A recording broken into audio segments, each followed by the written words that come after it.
এই ভবঘুরে পুরুষ সিংহটি মাত্রই প্রায় অসম্ভব শক্তিশালী এক বিশাল অ্যান্টিলোপ শিকার করেছিল। সে নিজের সমস্ত শক্তি দিয়ে শিকারটিকে চোয়ালের মধ্যে চেপে ধরেছিল এবং ভারী দেহের সেই প্রাণীটিকে উল্টে ফেলার চেষ্টা করছিল। এই সময়ের মধ্যে বিশাল অ্যান্টিলোপটি পুরোপুরি দুর্বল হয়ে পড়েছিল। সুযোগ পেতেই সিংহটি সরাসরি তার গলায় প্রাণঘাতী কামড় বসালো। তার ভয়ঙ্কর চোয়ালের চাপে অ্যান্টিলোপটি ঠিকমতো শ্বাস নেওয়ার সুযোগ পর্যন্ত পাচ্ছিল না। সিংহটি অবিরত তার গলা চেপে ধরে রাখল। এক মুহূর্তের জন্য তার চাপ কমেনি। কিছুক্ষণের মধ্যেই অ্যান্টিলোপটির শ্বাস ভেঙে আসতে লাগলো। তার মুখ দিয়ে ফেনা বেরোতে শুরু করলো, জিভ বাইরে ঝুলে পড়ল, আর তার পাগুলো ধীরে ধীরে শক্ত হয়ে সোজা হয়ে গেল। অল্প কিছুক্ষণের মধ্যেই এই বিশাল প্রাণীটি সিংহের ভয়ঙ্কর গ্রিপে শ্বাসরুদ্ধ হয়ে মারা গেল। বিশাল অ্যান্টিলোপ আফ্রিকার তৃণভূমির আসল দানব হিসেবে পরিচিত। তাদের শরীর অত্যন্ত শক্তিশালী এবং বিশাল আকৃতির হয়। তাদের কাঁধের উচ্চতা প্রায় 1.8 মিটার পর্যন্ত হতে পারে। এমনকি তাদের শরীর অনেক সময় বন্য মহিষের চেয়েও ভারী হয়। একটি পূর্ণবয়স্ক অ্যান্টিলোপের ওজন 700 থেকে 1000 কেজি পর্যন্ত হতে পারে। তবে স্বভাবে তারা শান্ত এবং ভীতু হয়, তাই অনেক সময় একটি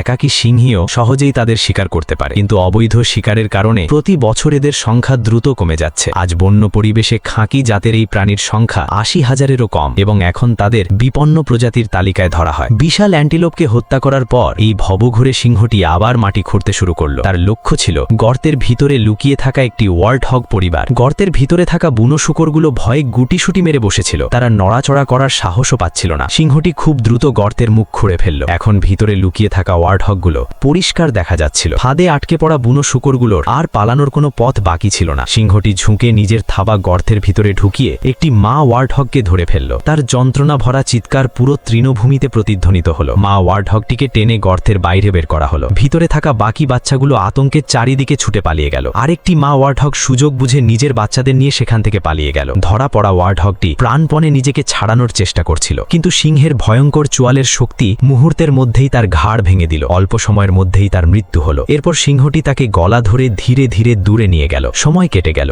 যখন এই পুরুষ সিংহটি আবার তৃণভূমিতে দেখা দিল, তখন তার মাথা ও গলায় গাঢ় বাদামি কালো কেশর গজিয়ে উঠেছে। এখন সে আগের চেয়ে আরও শক্তিশালী এবং পরিণত দেখাচ্ছিল। কিন্তু এত কিছুর পরও সে এখনো একাই ঘুরে বেড়াচ্ছিল। মনে হচ্ছিল যেন সে আফ্রিকার মাঠের এক নিঃসঙ্গ শিকারীতে পরিণত হয়েছে। সবচেয়ে বড় খারাপ বিষয় ছিল তার থাবায় গুরুতর আঘাত লেগে গিয়েছিল। এখন তার নিজের শিকার করার ক্ষমতা প্রায় শেষ হয়ে গিয়েছিল। তার সামনে পড়ে থাকা জলহস্তির মৃতদেহ কেবল অল্প সময়ের জন্য তার ক্ষুধা মেটাতে পারত।